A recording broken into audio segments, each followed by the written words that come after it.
Good morning, everyone.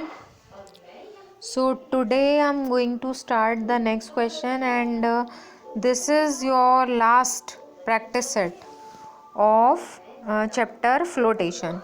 Flotation chapter का ये हमारा लास्ट प्रैक्टिस सेट है. ओके तो इसके बाद हम स्टार्ट करेंगे हमारा next chapter, that is which you already know, work and energy. ठीक है, उसके बाद हमारे पास जो है वो एक चैप्टर बच जाता है रिवीजन के लिए, दैट इज़ चैप्टर साउंड. ठीक है, तो हम जो है इसमें स्टार्ट करना है हमें नेक्स्ट क्वेश्चन से. 28 तक फिनिश कर दिया, but once I am recalling the question number 28 एक बार देख लेते हैं, रिकॉल कर लेते हैं क्वेश्चन 28 क्या था. और एक और suggestion I will give you कि वर्क एंड एनर्जी जो कि हम नेक्स्ट चैप्टर स्टडी करने जा रहे हैं उसमें आपके रिवीजन में, तो उसमें आपको क्या करना है, उसके पहले भी मैं कहती हूँ कि एक बार फॉर्मूले रिवाइज कर लिया करिए और टॉपिक्स को रिवाइज कर लिया करिए, क्योंकि एग्जैक्ट जब आपके सामने प्रैक्टिस सेट आ जाता है तो प्रॉब्लम ये आती है कि अब ये कॉन्सेप्ट कहाँ से आया, इसके आंसर हमें कैसे लिखने हैं. तो सीधे सीधे जब आप क्वेश्चन पढ़ते जाएंगे तो आपको आंसर लिखना बहुत टफ लगेगा. तो उसके लिए आपको क्या करना है कि पहले से एक बार, क्योंकि जब जितना टाइम आपको मिल जाता है, क्योंकि आपके जो चैप्टर्स हैं वो डेली नहीं हैं, आपके रिवीजन के टर्म्स फिज़िक्स केमिस्ट्री बायो इनमें डिवाइडेड हैं, तो आपका रिवीजन अब जब भी हमारा नेक्स्ट होगा आज के बाद, तब हम स्टार्ट करेंगे आपका वर्क एंड एनर्जी. तो उससे पहले जितना टाइम आपको मिल रहा है तो उतने टाइम में आपको क्या करना है कि इनको रिवाइज कर लेना है टॉपिक्स को. जैसे वर्क क्या होता है, वर्क के टाइप्स क्या हैं, डेफिनेशन क्या है, फिर फॉर्मूला भी आता है वर्क डन का, किस टाइप की क्वांटिटी है, स्केलर है या वेक्टर है. ओके, इसी तरह से आपको आगे जैसे आपने वर्क एंड एनर्जी में ही आपको एनर्जी के टाइप्स मिलेंगे, एनर्जी की डेफिनेशन मिलेगी, और इसमें फार्मूले और डेरिवेशंस भी हैं बहुत सारे. जैसे काइनेटिक एनर्जी का फार्मूला है, काइनेटिक एनर्जी के फार्मूले का डेरिवेशन है, potential energy formula and derivation. तो आपको क्या करना है कि जब तक एक एक topic, not all the topics I am saying, one topic you can study in between, जितना टाइम है जब तक हम इसको स्टार्ट करते हैं नेक्स्ट चैप्टर को तब तक. ओके, तो देखिए फ्लोटेशन में आज हमें क्या स्टडी करना है, कितने क्वेश्चंस रह गए हैं. तो ये 28 जो था उसको मैं एक बार रिकॉल कर दे रही हूँ, 2011 में आ चुका है. ये आपके 2 या 3 मार्क्स के शॉर्ट आंसर टाइप क्वेश्चंस चल रहे हैं. 2 equal weights of unequal volumes are balanced in air. तो वेट इक्वल है लेकिन वॉल्यूम अलग अलग है. तो what will happen when these are completely dipped in water. मैंने आपको बताया था कि जब वेट सेम है तो वेट ही हमेशा, weight will be equal to upthrust.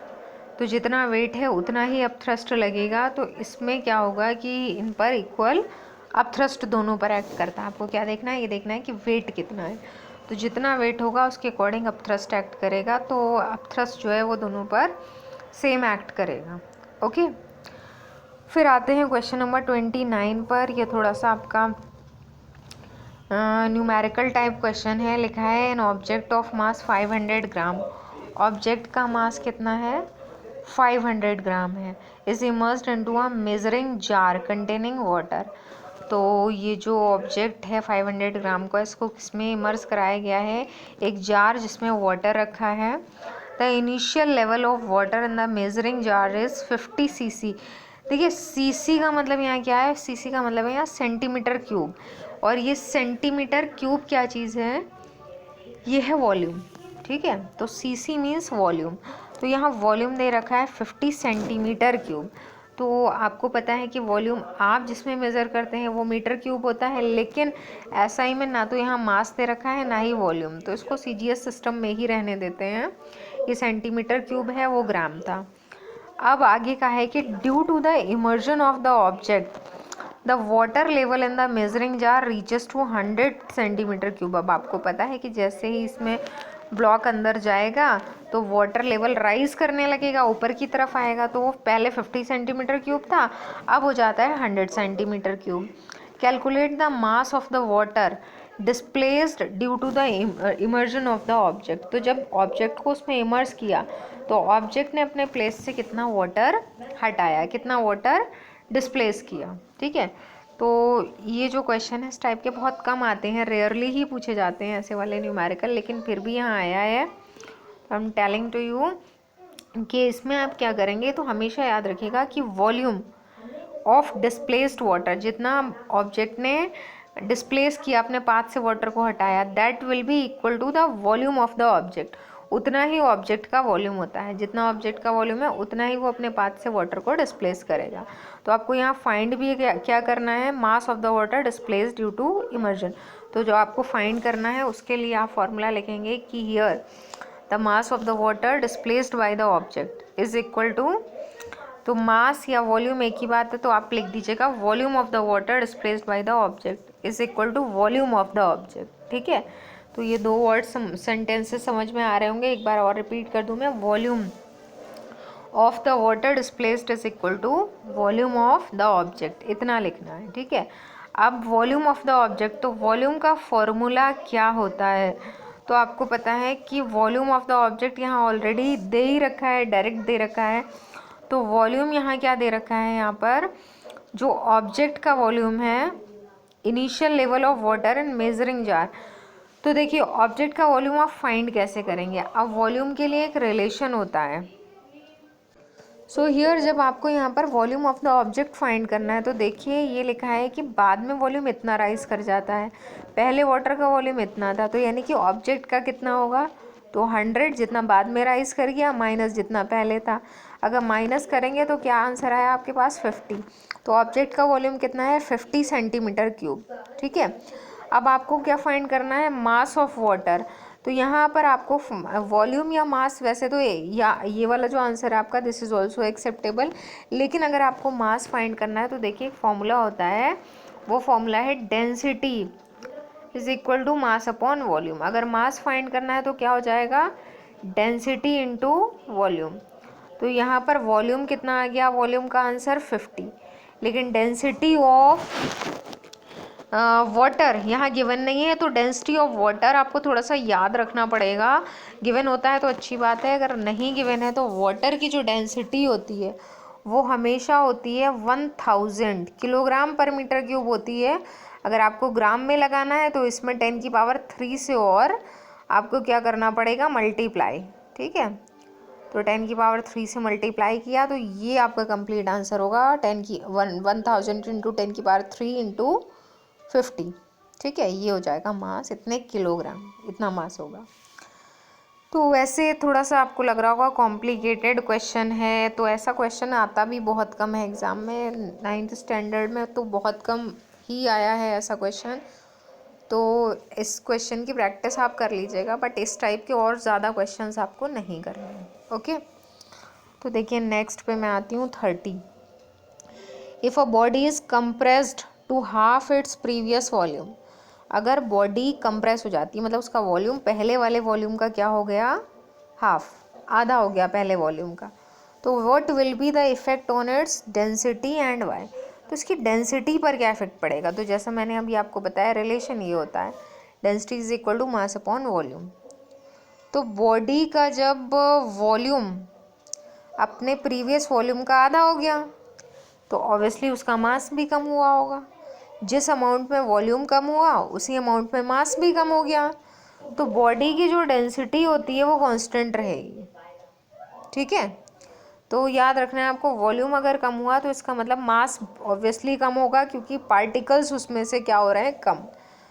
तो इसीलिए क्या हो जाएगा कि उसकी डेंसिटी जो है वो कांस्टेंट रहेगी, डेंसिटी जितनी थी उतनी ही रहेगी, आपको याद रखना है।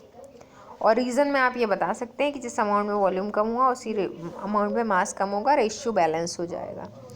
तो ये आपका 30th क्वेश्चन का आंसर था। फिर आपके ये जो दो क्वेश्चन आ रहे हैं, अब ये क्वेश्चंस हैं आपके लगभग लॉन्ग आंसर टाइप क्वेश्चंस, मतलब इनका जो आंसर होगा वो 5 मार्क्स में आपको लिखना है। ठीक है, तो ये आपके 5 मार्क्स के क्वेश्चन है। तो इनमें आपको क्या करना है कि 2 पार्ट्स दे रखे हैं। तो सबसे पहले है स्टेट पास्कल्स लॉ। तो आई होप कि पास्कल्स लॉ जो है that is not in your syllabus, आपके सिलेबस में नहीं है पास्कल्स लॉ, आपको नहीं पढ़ना है, यहाँ नहीं करना है। बी पार्ट देखिए, डिफाइन अपथ्रस्ट और बाइंड फोर्स, तो ये तो आप डिफाइन कर देंगे अपथ्रस्ट या बाइंड फोर्स क्या होता है। तो अपथ्रस्ट या बाइंड फोर्स का मतलब any force which is acting in upward direction and it acts when the object is immersed in the water. उसके बाद है describe an activity to show that a body loses its weight when immersed in a liquid. तो इस type के questions के answer के लिए आपको क्या करना होता है ना, एक डायग्राम बना के और प्रॉपरली उसको एक्सप्लेन करना है। जैसे ये डायग्राम है और उस डायग्राम में आपने क्या किया कि let we have taken some water in a container and one wooden block is immersed in the container of the water. तो when wooden block is immersed in the container, फिर आपको साथ साथ क्या करना है, इसके साथ में एक स्प्रिंग बैलेंस, एक वेट को मास को मेज़र करने की डिवाइस होती है। तो पहले आपने क्या करा, एयर में इसका मास मेज़र कर लिया, तो स्प्रिंग बैलेंस के साथ इसको हैंग करके देखा, एयर में इसका मास था कि लेट इट्स मास इज 20 ग्राम, ठीक है, एयर में इसका मास था 20 ग्राम। उसके बाद when it is immersed in the water, then उसके बाद स्प्रिंग बैलेंस से चेक कर लिया मास कितना, तो मान लीजिए तब इसका मास रह जाता है 15 ग्राम। तो इसका मतलब है it loses it's 5 gram of mass. तो उसने अपना, सॉरी मास नहीं वेट, तो it's loses 5 gram of its weight. तो इसने अपना 5 ग्राम वेट लूज़ कर दिया है। तो क्यों लूज़ किया है, because upthrust is exerted on this block by water. तो इस तरह की पूरी की एक्टिविटी आपको शो करनी होगी। तो ये मोस्टली प्रैक्टिकल पर्पज से आता है। फ्लोटेशन चैप्टर का बहुत ज़्यादा वेटेज नहीं है, तो उसमें इस टाइप के, क्योंकि ये प्रैक्टिस सेट है तो उसमें हर एक टाइप का क्वेश्चन है, लेकिन आपको ये प्रैक्टिकल पर्पज से मिलेगा। ओके, फिर उसके बाद क्वेश्चन नंबर 2, ये भी यहाँ पर जो है वो प्रैक्टिकल बेस्ड ही है। Archimedes principal has wide application in making ships and submarines. तो आर्किमिडीज प्रिंसिपल का बहुत ज़्यादा यूज़ होता है शिप्स और सबमरीन्स को डिज़ाइन करने में। एक्सप्लेन, आपको बताना है क्यों होता है। तो आर्किमिडीज प्रिंसिपल क्या था, आर्किमिडीज प्रिंसिपल ये होता है कि जिस भी बॉडी का वॉल्यूम जितना ज़्यादा है, वो जितनी बड़ी है, उस बॉडी पर उतना ही ज़्यादा अपथ्रस्ट लगता है। तो जैसे आयरन नेल और शिप को कंपेयर करें, तो आयरन नेल का वॉल्यूम जो है, आयरन नेल का जो साइज़ है वो छोटा है। तो आयरन नेल का साइज़ छोटा है, इसलिए उस पर अपथ्रस्ट भी कम ही लगता है। लेकिन शिप का साइज़ बड़ा है, वॉल्यूम बड़ा है उसका, तो उस पर अपथ्रस्ट कैसा लगेगा, ज़्यादा। तो इसीलिए आयरन नेल तो सिंक हो जाती है वाटर के अंदर, लेकिन शिप या सबमरीन्स वो उस टाइप के शिप्स होते हैं जो अंडर वाटर मूव करते हैं। तो सबमरीन्स या जो शिप्स होते हैं उन पर अपथ्रस्ट ज़्यादा लगने का रीज़न क्या होता है कि सबमरीन्स या शिप्स का वॉल्यूम ज़्यादा होता है, वाटर के ज़्यादा स्पेस को कवर करते हैं, और उसकी वजह से उन पर अपथ्रस्ट ज़्यादा लगता है। और कुल मिलाकर जो आपका आर्किमिडीज प्रिंसिपल है, that is also the same. तो आपको अगर आर्किमिडीज प्रिंसिपल स्टेट करना हो तब भी आप ऐसे ही लिखेंगे कि it states that the volume of the water displaced by the object is equal to the volume of the object, या फिर as much the water it is displacing from its path more upthrust will act on it, उतना ही ज़्यादा इस पर upthrust लगेगा। तो यही फिनोमिना शिप्स और सबमरीन्स में भी एक्ट करता है। ठीक है, तो चलिए आज आपका रिवीजन यहीं तक फिनिश होता है। फिर जैसा कि मैंने आपको बताया कि नेक्स्ट टर्न से आप जब भी आएंगे तो प्रैक्टिस करके आएंगे वर्क एंड एनर्जी की। एक बार आप वेटेज को भी रिकॉल कर लीजिएगा। आई होप कि मैंने आपकी साइंस की नोटबुक में वेटेज भी लिखाया है, या अगर नहीं लिखाया है तो no problem, I will tell you the weightage कि कौन सा चैप्टर कितने मार्क्स का आता है। तो जिसमें याद रखिएगा हमेशा कि आपका जो सबसे पहला चैप्टर था मोशन, उसका वेटेज बहुत ज़्यादा है। जो आपका सेकेंड चैप्टर था force and laws of motion, उसका भी वेटेज ज़्यादा है। जो कम वेटेज वाले चैप्टर हैं उसमें आपका आ जाता है ग्रेविटेशन, बहुत ज़्यादा मार्क्स में नहीं आएगा। फ्लोटेशन है उससे चैप्टर्स भी कम आते हैं। इसी तरह से आपका वर्क एंड एनर्जी और साउंड, जो बाकी के बचे 2 चैप्टर्स हैं, उन चैप्टर्स से बहुत ज़्यादा क्वेश्चन आते हैं, बहुत ज़्यादा मार्क्स में आते हैं। तो आपको इन 2 चैप्टर्स की प्रैक्टिस उसी के अकॉर्डिंग करनी है। जो आपके प्रैक्टिस पेपर या सैम्पल पेपर में क्वेश्चन है ना, तो वो आपको 1 mark, 2 mark, 3 marks and 5 marks सारे टाइप के मिल रहे हैं। तो जो आपका फ्लोटेशन चैप्टर है उसमें से हमेशा शॉर्ट क्वेश्चंस आते हैं, बहुत ज़्यादा मार्क्स के नहीं आते हैं। तो 5 मार्क्स का क्वेश्चन आपको इस चैप्टर में बहुत मुश्किल से मिलेगा, इसलिए मैंने प्रैक्टिस सेट में भी नहीं कराया है। आपको 5 मार्क्स का क्वेश्चन मैंने दिया ही नहीं है यहाँ पर, और अगर होगा भी तो वो प्रैक्टिकल पर्पज़ से होगा। तो याद रखिएगा, इसमें आपको शॉर्ट आंसर क्वेश्चंस की प्रैक्टिस ही करनी है, लेकिन वर्क एंड एनर्जी से हमेशा बड़े क्वेश्चन आते हैं, डेरिवेशंस आते हैं, फॉर्मूला आपको प्रूफ करना होगा, तो उसकी प्रैक्टिस ज़्यादा करनी है। Okay, thank you.